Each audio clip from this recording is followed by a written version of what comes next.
tengo que gritar, tengo que arriesgar, ay de mí si no lo hago. ¿Cómo escapar de ti? ¿Cómo no hablar si tu voz me quema dentro? Muy buenas hermanos, sean bienvenidos a Señor Aumenta mi Fe, el espacio donde nuestros sacerdotes de nuestra parroquia nos van a ayudar profundizando un poquito más acerca de los misterios de nuestra fe. Hoy el Padre Gerardo nos va a explicar un poquito acerca de la vida de San Francisco de Asís. Acompáñenme. Hazme un instrumento de tu paz, donde haya odio lleve. Bueno, aquí estamos ya con el Padre Luis Gerardo. Él nos va a hablar un poquito acerca de la vida de San Francisco de Asís. Padre, ¿cómo está? Muy bien, ¿usted cómo le va, Ignacio? Que Dios lo bendiga. Gracias por invitarme. Padre, una pregunta. ¿Quién es San Francisco de Asís? ¿Por qué es tan importante para la Iglesia Católica? San Francisco de Asís, en realidad es un gran instrumento de Dios, podríamos decirlo sin temor a equivocarnos. Ya que San Francisco en su vida logró centrarse realmente en el Evangelio de la forma más sencilla, la más cercana posible, de que él pudo vivir el Evangelio. No fue una persona que estaba rebuscando citas bíblicas por acá y por allá para guiar su vida, sino que lo que él había conocido sobre el Evangelio. Pues él decía el Evangelio sin glosa, es decir, sin tal como está, entenderlo ahí, vivir el Evangelio de esa realidad con una entrega total, pues para la Iglesia, y con su testimonio y con su ejemplo, San Francisco de Asís logró ayudar a la Iglesia de aquel entonces pues como tener un nuevo horizonte, un nuevo impulso, una nueva energía para seguir predicando el Evangelio. Ok, Padre, cuéntenos, más o menos, ¿de qué año es San Francisco de Asís? ¿Cuándo nació? ¿Cómo era su familia? Ok, San Francisco de Asís nació el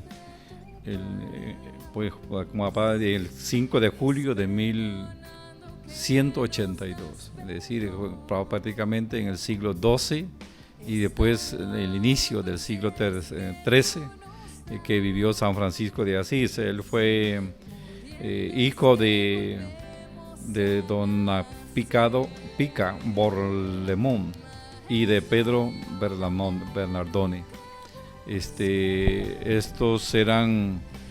Bernardone era comerciante, especialmente en tela. Bueno, comerciaba en todo, pero en tela que él se especializaba más y tenía mucha relación con, recuerden que Asís pertenece a Italia.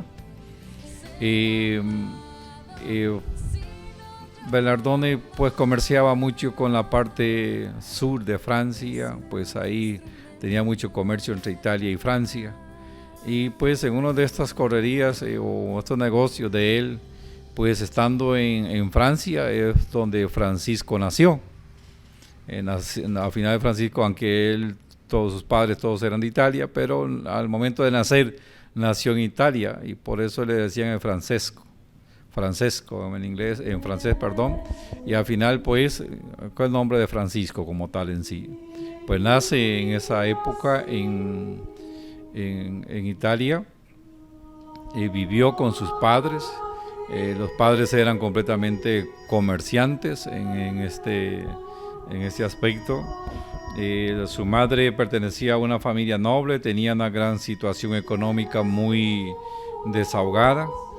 Sus padres comerciaban mucho por los países por ahí como tal. El nombre de Francisco, Giovanni de Prieto Bernardoni, pero en la realidad pues ese nombre pues se le conoció después, porque la gente lo conocía como Francisco, pero el nombre de bautismo fue Juan, el nombre inicial de San Francisco de Asís. Francisco siguió pues en su vida de su niñez, vivió con sus padres, lógicamente como toda familia, en el seno de esa familia. Luego fue creciendo y en su juventud no se interesó mucho por los negocios, igual como su padre. ni por los estudios. Se dedicó más bien a gozar de la vida sanamente, sin malas costumbres ni vicios. Gastaba mucho dinero, pero siempre daba limosna a los pobres. Desde ahí comenzó él ya pues sentir ese llamado a servir por la manera preferencial por los pobres como tal en sí. Cuando Francisco tenía unos 20 años hubo pleitos y discordia entre las ciudades de Perugia y Asís. Francisco fue prisionero un año y lo soportó, dice la historia, con alegría, estando preso. Cuando recobró la libertad cayó gravemente enfermo. La enfermedad fortaleció y maduró su espíritu. En esta enfermedad él pues tuvo algunas revelaciones. Veía cómo él estaba envuelto en medio de unas cuevas donde habían unos leprosos y que él huía de esos leprosos en el sueño. Y en la realidad pues casi ni los conocía. Ya luego comenzó a enterarse de la existencia real de estos leprosos y comenzó a visitarlos y a cuidar de ellos. Cuando se recuperó decidió ir a combatir en el ejército. Se compró una costosa armadura. San Francisco se vistió como si fuera un soldado, especialmente hablaban de las cruzadas. También era una especie de que lo veían como buenos ojos el papá, porque ya que los cruzados en cierta manera favorecían el comercio en algunas familias como tal en sí. Pero Francisco, estando ahí en esas batallas, pues en realidad no se sabe si él tuvo realmente como en este aspecto, en combate como tal en sí, más sin embargo, Francisco rápido dejó todo esto de las armas y comenzó a luchar por algo a servir a Dios, porque escuchó en el Evangelio, pues el llamado de eso. Luego comenzó a visitar a los enfermos en los hospitales, siempre regalaba a los pobres su ropa que llevaba, ropa la mejor que tenía, o capas o cosas que llevaban. Veía gente que con necesidad, comenzó a desprenderse de ellos. Comenzó y pidió una visión que él tuvo, una imagen de Jesucristo crucificado, que están hablando del crucifijo de San Damián, que le pidió que reparara su iglesia, que estaba en ruinas. Decidió ir a vender tanto, tenía un caballo y tenía algunas cosas más por ahí, bienes que él tenía, todos los vendió para pues reparar ese templo y además también ayudar a los pobres. Padre, ¿cómo surge la orden de los franciscanos? Bueno, en la realidad fueron de las personas que viendo el estilo de vida de Francisco comenzaron a seguirle a él. Pero antes de eso vamos a entrarle un poquito en la conversión de San Francisco total, ya que él, estando en esa situación de conversión, de darlo a los pobres y no podía ver una persona necesitada porque estaba despojándose de las cosas, esto no le gustó a su padre.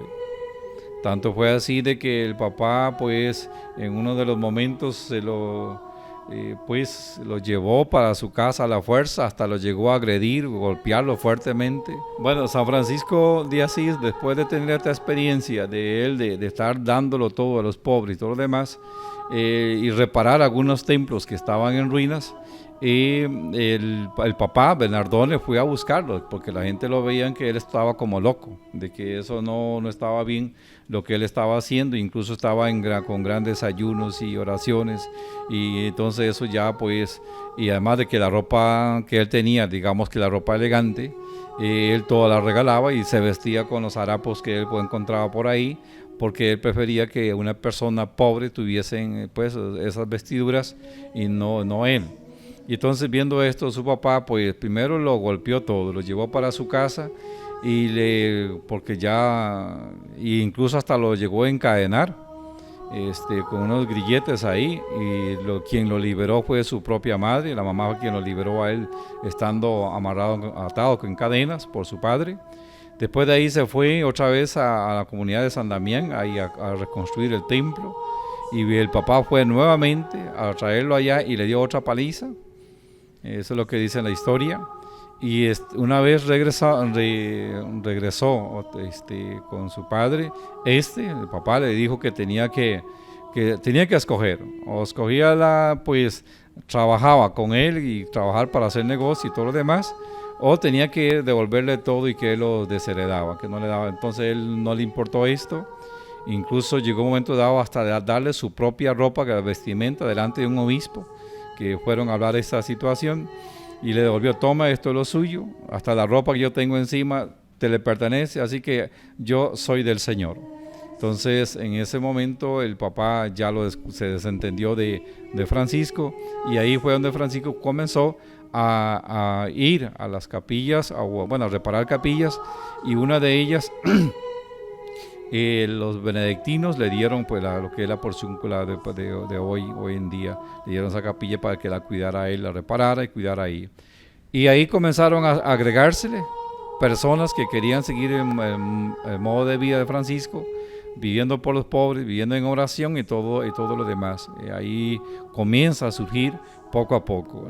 En términos de un año, dice la historia, habían ya 12 personas, como que dice los 12 apóstoles, los 12 discípulos del Señor, que estaban con él viviendo así, haciendo vida comunitaria. Y ahí es donde Francisco comenzó a escribir unas reglas, debían de vivir, cómo debían de vivir los hermanos menores, como él los llamó los frailes menores.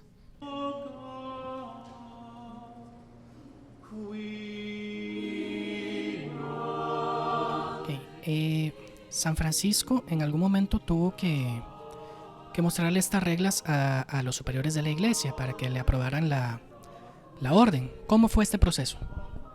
Sí, al principio Francisco de Asís, la regla que había escrito es la primera. Tanto los hermanos como algunos amigos, seguramente amistades de la época, le estaban haciendo la observación de que era una regla muy, muy difícil de vivir, era muy difícil para ponerla a practicar. Tanto así que cuando él la llevó al Vaticano para presentarse al Papa para que fuera aprobada la nueva orden de los religiosos, entonces el Papa mismo le dijo que tenía que corregirle, que tenía que cambiar un poco porque era demasiado fuerte la forma de estilo de vida que Francisco de Asís planteaba. Entonces por ahí se conoce la regla no bulada y la regla bulada. Y la regla no bulada fue la primera que Francisco escribió, y la regla bulada, que fue la regla ya aprobada por la Santa Sede, es la que se tiene actualmente. Entonces ahí comienza a surgir un estilo de vida, pero que tenían que predicar precisamente sobre la penitencia. San Francisco de Asís le encargó al Papa de que hiciera esa parte de la vivencia de la espiritualidad franciscana desde el punto de vista viviendo la pobreza, pero que predicara sobre la penitencia como tal. Sí, sobre esta visita que hizo San Francisco al Papa, se dice que el Papa ya había tenido un sueño acerca de San Francisco. ¿Cómo fue esto? Sí, el Papa,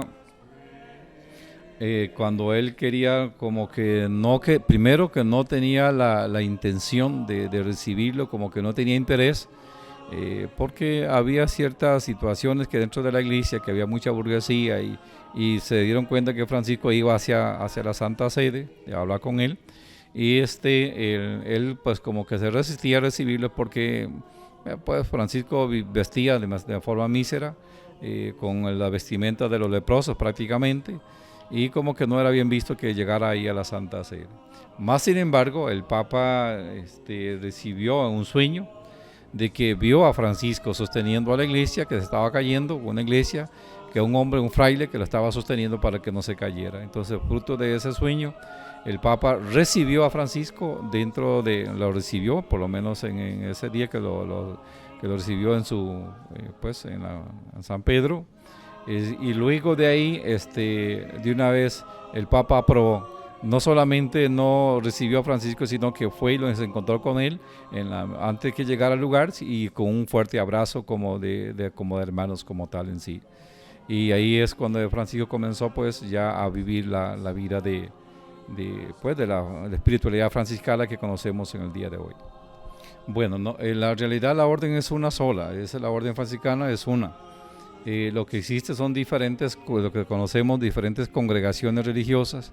Primero existió tres Dentro de la orden franciscana existían tres reglas o tres grupos, lo que se conocen como la primera orden, segunda orden y tercera orden.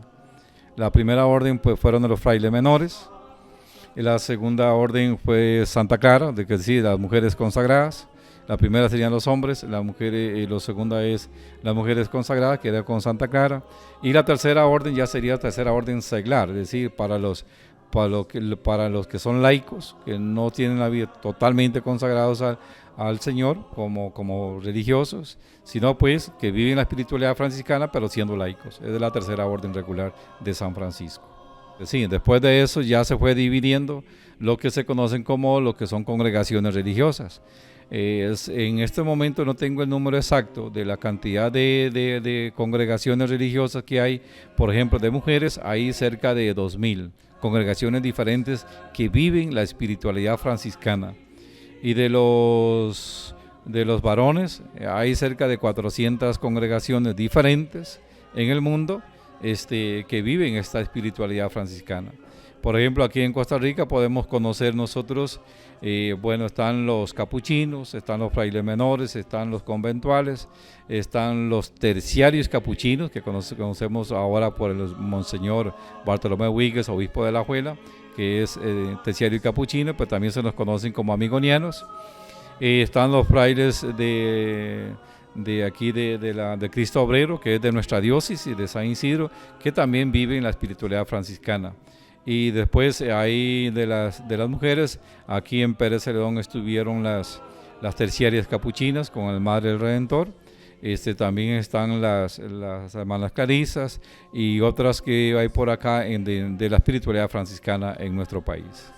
Nuestro obispo de nuestra diócesis pertenece a esta congregación de los franciscanos conventuales. Padre, cuéntenos un poquito acerca de la amistad que tuvieron San Francisco y Santa Clara. Sí, eso es una experiencia bonita de conocer sobre San Francisco y Santa Clara. Primero, Santa Clara, pues igual, no sé si al inicio, si ellos se conocían antes, porque eran casi de las mismas comunidades, pues probablemente que sí. Pero Santa Clara, o escuchando a Francisco hablar sobre el Evangelio, ella, pues ahí comenzó la amistad un poco más profunda con él, una relación más cercana. Tanto fue así de que ella misma pidió a Francisco que la aceptara en el convento de los frailes. Más sin embargo, San Francisco, pues lógicamente que, por la situación que vivía en ese momento, pues logró de que Santa Clara reuniera a un grupo de mujeres que también vivieran como ella y formaran la segunda orden de los franciscanos como tal en sí. Ahí se mantuvieron pues una amistad cercana, pues ya digo que vivían relativamente cerca. Hoy día podemos ir o puede ir uno a visitar a Asís, y en la misma ciudad está el convento o el lugar donde vivió Santa Clara, y lugares donde vivió San Francisco, que es relativamente cercano de unos de otros en ese aspecto como tal. Sí, San Francisco también fue a hablar con un sultán. ¿Cómo fue esta experiencia? Sí, este sultán es de allá era sultán de dos pueblos, podríamos decir, de Egipto y de Siria. Él gobernaba como las dos partes ahí. San Francisco fue realmente allá. Recuerden que teníamos el problema de las cruzadas, de los lugares santos en la Tierra Santa, justamente. Y de San Francisco, la idea de la iglesia pues era reprimir un poco y alejar a la gente de esos lugares. Pero más sin embargo, la forma de evangelizar, la forma de ser de Francisco, realmente convenció al sultán, pero lo convenció en este sentido. No es que él se hizo cristiano, sino más bien que este sultán le sorprendió, tuvo admiración sobre la forma de ser de Francisco, y le permitió que él siguiera evangelizando en aquellos lugares junto con sus frailes. E incluso Francisco les puso, por ahí hay una anécdota que les puso como un reto, de que un miembro de los musulmanes y él, que iban a caminar por unos senderos llenos de fuego, y si que tuviera fe, pues no se iba a quemar. Y entonces el sultán en ese aspecto pues no quiso aceptar el reto, porque Francisco pues por lo visto estaba dispuesto a hacerlo, pero más sin embargo lo que sí le permitió el sultán es que le dio libertad para que Francisco pudiera evangelizar en aquella zona como tal en sí. Francisco de ahí salió para Tierra Santa y vivió un tiempito por ahí, y después regresó nuevamente a Italia, donde él realmente vivió toda la mayor parte de su vida como tal en sí.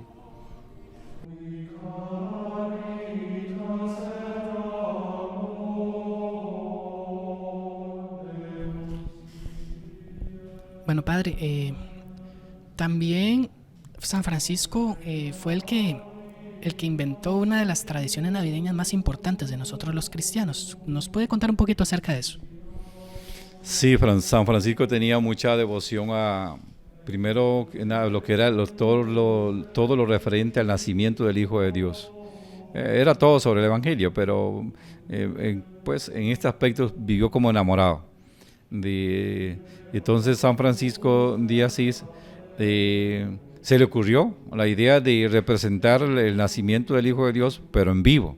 Es decir, tener ahí animales, qué sé yo, la mula, el buey, ovejas, una mujer, un hombre, un niño, pero hacer una representación en vivo. Y ese día, precisamente en Belén, fue en el año 1223, se celebró ese día una misa, justamente el día de Navidad, el nacimiento de nuestro Señor Jesucristo, con esas imágenes en vivo ahí en el lugar.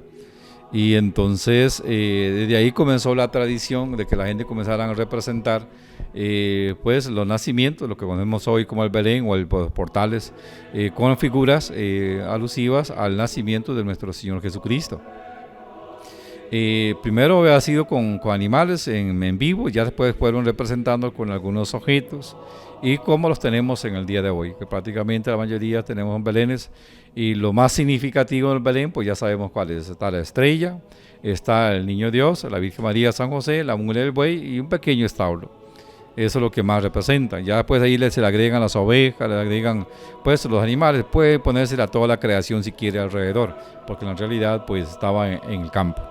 Y entonces San Francisco él lo hizo por la grande devoción que él tenía, pero que iba a pensar que eso iba a trascender prácticamente al mundo entero, de que esa pequeña devoción o práctica de él fuera a llegar a tantos rincones del mundo.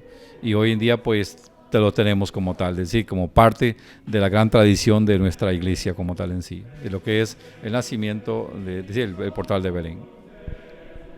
Sí, padre, a San Francisco, al igual que, por ejemplo, al Padre Pío, a él nuestro Señor también le permitió experimentar las llagas de su pasión. ¿Nos puede contar un poco acerca de eso? Sí, San Francisco de Asís vivió tan enamorado de todo esto, sobre la vida de Cristo, sobre el Evangelio y todo lo demás. Él en esta ocasión fue en el año 1224, cuando por ahí cerquita del mes de septiembre, por ahí, el 29 de septiembre, San Francisco tuvo una especie de retiro de 40 días de ayuno y oración. Él muy frecuentemente hacía eso, hacer ayunos de 8 días, de 15 días, de un mes, pues en este caso era de 40 días. 40 días de ayuno y oración, en la cual pues estando él meditando sobre la pasión de nuestro Señor Jesucristo, pues recibió los estigmas en su cuerpo. Ya sabemos cuáles son, de las llagas de las manos, del costado y de los pies. Algo que él después trataba de, ocultar un poco, de como que no se enteraran por aquello de que la gente que pensaran que él era un santo, más bien por modestia que por otra cosa.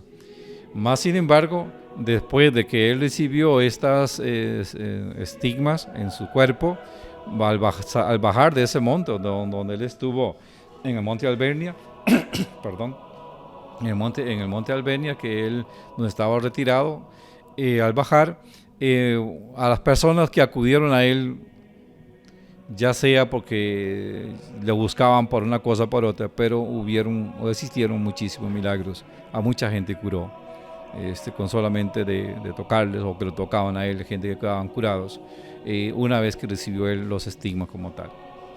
Sí. Padre, ¿San Francisco era laico?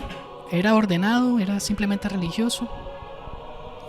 Bien, él, dentro de su vida, la espiritualidad, dentro de la iglesia, él no quiso nunca ser ordenado sacerdote. Él solamente fue ordenado diácono, sí, como servidor de la iglesia.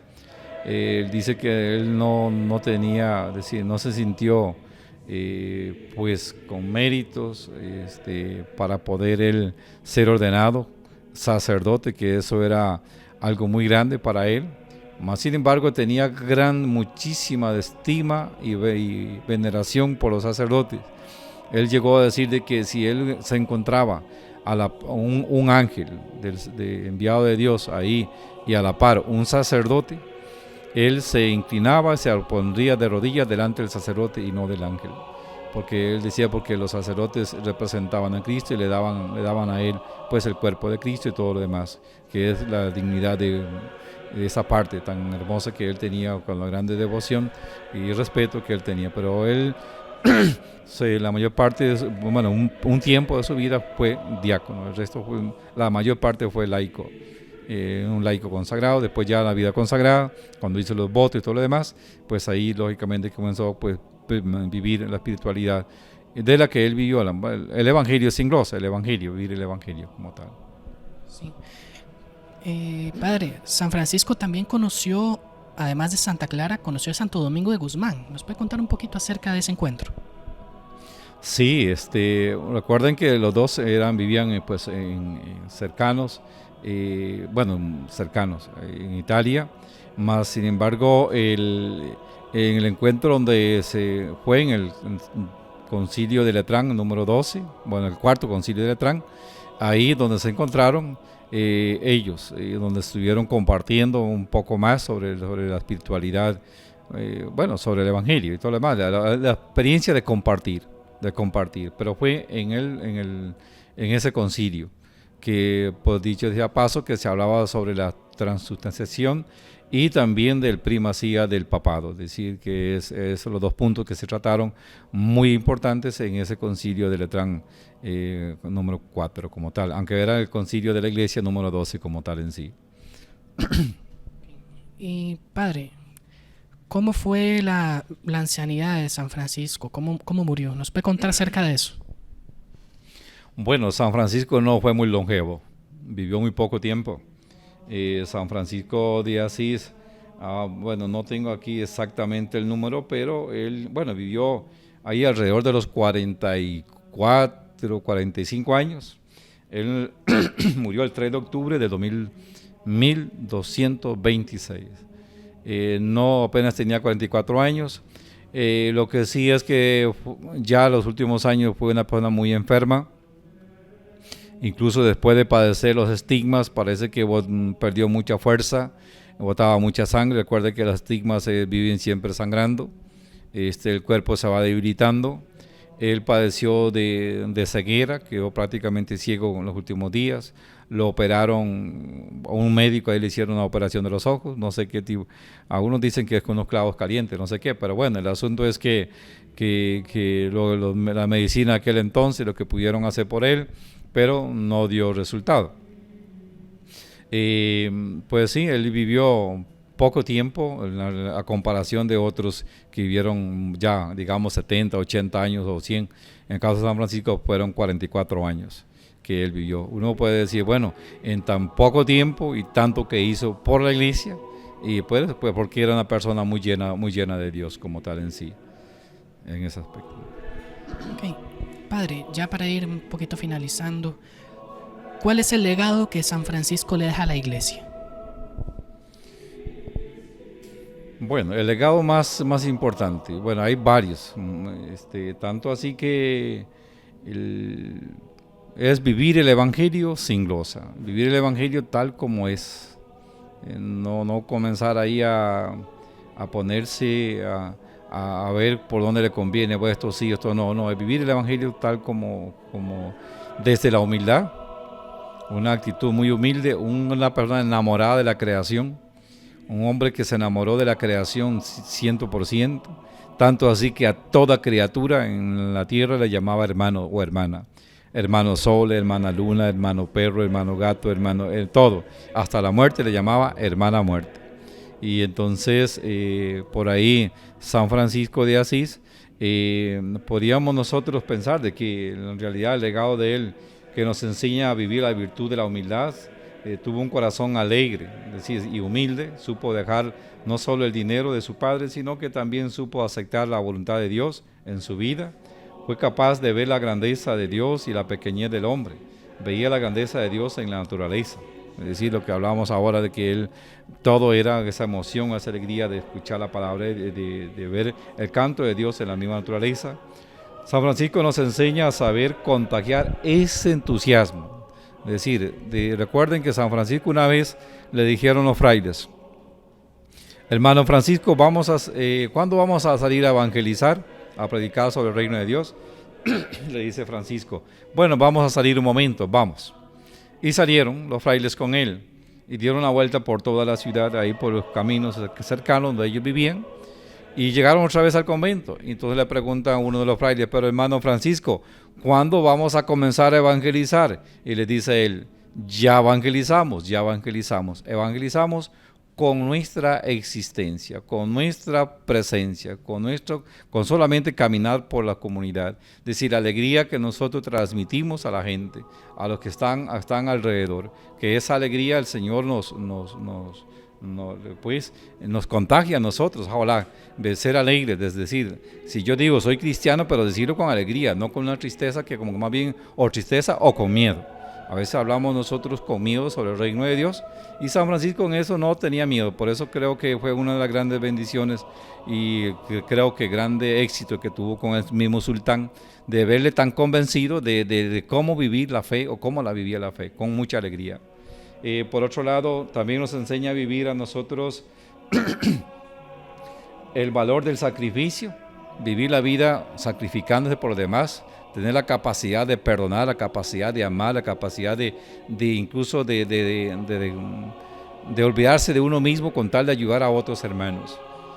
Fue fiel a la iglesia y al Papa, fundó la Orden Franciscana, nos enseña a vivir cerca de Dios y nos da las cosas materiales. Saber contra la pobreza y la alegría, ya que para amar a Dios no se necesita nada material. Es decir, para amar a Dios es solamente amarlo en el prójimo, aquellos que viven cerca. Y por último nos enseña lo importante que es sentirnos parte de la iglesia y ayudarla siempre, pero especialmente en momentos de dificultad, enseñarla siempre. El momento más difícil es cuando más tenemos que apoyar a nuestra iglesia y orar más por ella.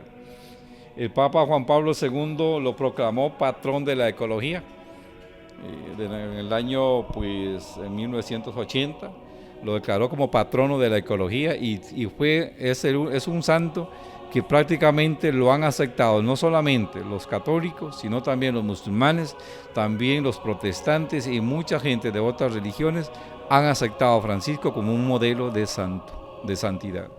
Y ojalá que nosotros también logremos ver en Francisco, o más bien enamorarnos de él, de su vida, y poder nosotros poner en práctica algo de lo que él vivió. ¿Por qué? Porque él vivió el Evangelio sin glosa, un Evangelio tal como está la palabra de Dios. Es decir, sin buscar justificaciones, sencillamente siendo obedientes a la palabra. ¿Cuándo fue canonizado Francisco? San Francisco fue canonizado el 16 de julio de 1228. Si uno dice, ¿cuánto tiempo después? ¿Cuándo fue que murió? ¿Cuándo que dijimos? A ver, ya no me acuerdo. Murió en el 26, es decir, que 2 años después fue canonizado. Cosa que es muy rápido, es decir, 2 años después, y por el Papa Gregorio IX, que fue quien lo canonizó. Deja a tu padre y a tu madre, abandona tu Padre, para finalizar, nos regala su bendición, por favor. Ok. Que la gracia del amor de Dios permanezca en cada uno de ustedes. Ojalá que logremos imitar a San Francisco en nuestras vidas. Que el seráfico de Asís, como así se le conoce ya en la iglesia, interceda por cada uno de ustedes, sus hogares, por sus familias, y que tratemos de imitarle a Él. Y que esa bendición de Dios sea derramada sobre cada uno de ustedes en el nombre del Padre, del Hijo y del Espíritu Santo. Amén. Muchísimas gracias, Padre. Que Dios la bendiga, que tenga buen día. ¿Cómo escapar de ti?